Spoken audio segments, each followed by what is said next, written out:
What's up, Facebook? What's up, YouTube? Back again, Michaud Abraham, realtor, consultant, uh, banker, I guess all around kind of guy, life coach. Um, what I want to talk about today is being your brother's keeper.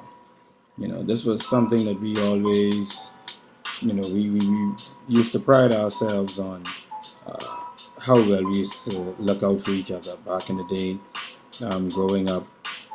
I remember even myself growing up in the Bahamas in the 80s and in the 90s. When you were younger, anyone could have beat you. I'm talking about whoop your tail. If there's an adult who whooped you while you were younger, you would dare not go home and tell your parents, hey, so and so put hands on me, because there was always a reason why they did it.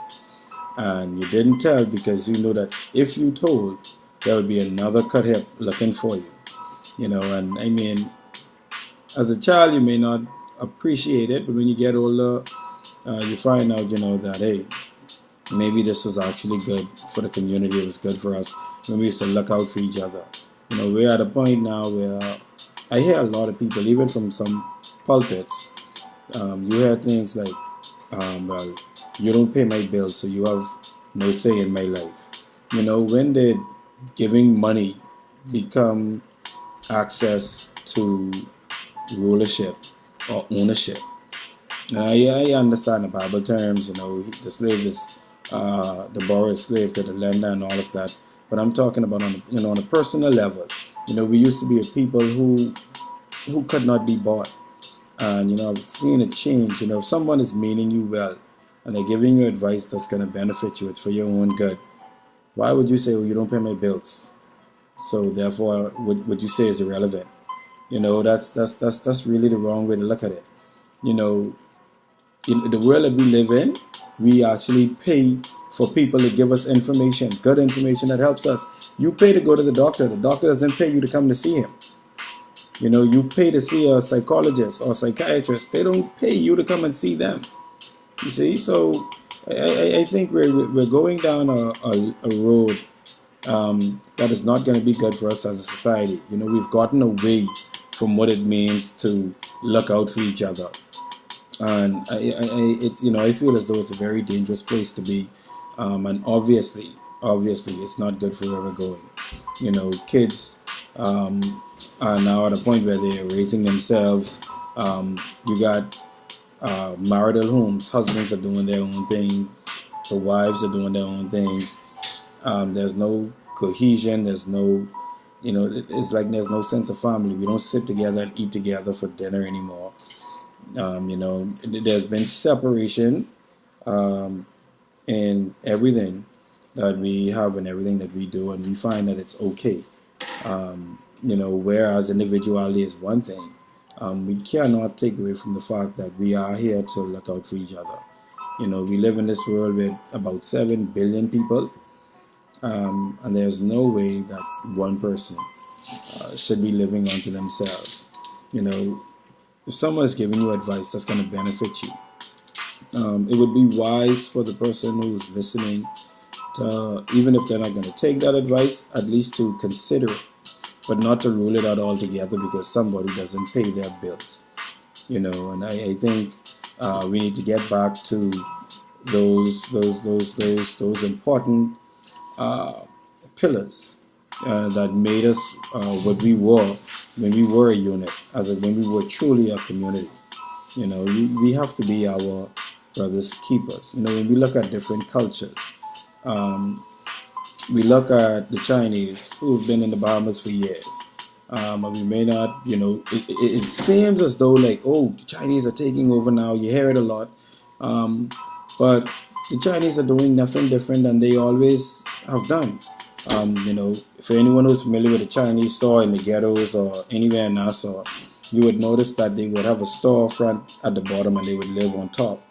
And if a fellow Chinaman were to come over, they would live in the same house with them. They would work in the store until they're able to do their own thing, and they reproduce what it is that they have always been doing. Now they're able to do it on a larger scale, and now they have made themselves as a country. China has become the largest player in the world. But it came from the small things that they did and how they looked out for each other by being their brother's keeper. And us in the black community, we tend not to even do the same things that would benefit us as a people and move us forward. We are a nation of under 500,000 people. We're probably we were 350,000 for a few years, so maybe let's say we're at 400,000 people now. It is very possible for 400,000 people in a country this wealthy to be millionaires. It's not impossible, it's very possible. But because we are so much into ourselves, and many of us are not so much into how we could build for tomorrow and how we could build so that our families would do well, our friends' families would do well. We're concerned about how we, as an individual, and how our families alone, fend or survive. And we get into the survivalist mode. But it's better to work as a team than to do it individually. And that's what being your brother's keeper is about. So my advice, join, organizations that would better you. Organizations that would make the men understand what manliness is about, understand what togetherness is about, understand what it is to be a better man. For the women also, I love reviewing things on YouTube. I love looking at Facebook, and even with Facebook, you tend to see women conferences happening all of the time, but you don't see any men's conferences taking place. Within or without the church. I'm not talking about something necessarily church related, but just on the whole, we need things right now to really build up the men in the society, the young men, the older men. Need to reach out to the younger men and teach them how to be men.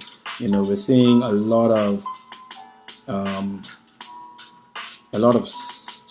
soft men being raised in this community now. And back in the day when you were growing up soft, an older person used to pull you aside and say, hey, what you're doing ain't right, you got to fix that. Man up. But it doesn't seem to be happening the same way anymore. So we need more stronger communities to build the men in the society, because it doesn't matter. If you can't have a strong society without having strong men. And we need to get to that point where manhood is once again something that is something to be proud of, something that is to be celebrated. Very, very important. And it all comes back again, being our brother's keeper. You have to look out for each other. You have to strengthen each other and work on your gifts. If you have a gift, you have talents, join communities that are going to build those gifts and build those talents. Because when you feel better about yourself, you're able to feel better about others, and you're able to care more about others and take care of them as they take care of you.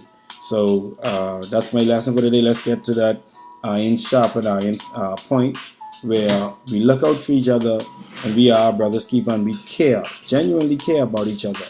And that love has to be there. Every major religion in the world teaches the same thing. Christianity, this is a Christian nation. Love is the most important thing. So if we don't have love, basically it doesn't matter how much money we have, we really have nothing. So that's my point. That's my video. Look out to somebody, get a mentor, younger men, get a mentor, someone who's gonna coach you into doing the right things, someone you will make yourself accountable to, so that when that time comes, if you feel yourself falling away, you could go to them and say, hey, I need help being pulled back, and they would do that for you. And older men, reach out to the young fellas and try to keep them on track, and look for somebody to mentor, to pass down what it is that you're learning in this world to, so that they would have an easier time than you, and that we can continue on better as a people, as a nation, and as a country. So until next time, thanks for listening. Leave a comment. Any questions, you can comment below.